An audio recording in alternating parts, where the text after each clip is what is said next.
সকালের এই দৃশ্যটার জন্য অপেক্ষা করছিলাম।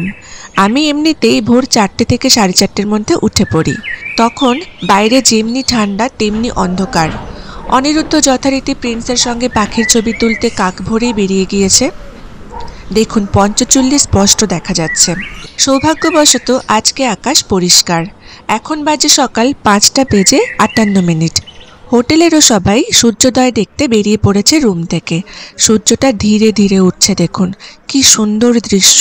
পর্বতের মধ্যে সূর্যোদয় বা সূর্যাস্ত দুটোই ভীষণ স্বর্গীয় ও অলৌকিক লাগে আমার।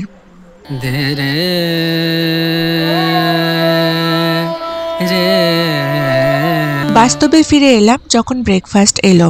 ব্রেকফাস্টটা ফাটাফাটি। ব্রেড বাটার, বয়েলড এগ, সাথে চা ও coffee. Just can't accept it. This can't be the end yet. You promised to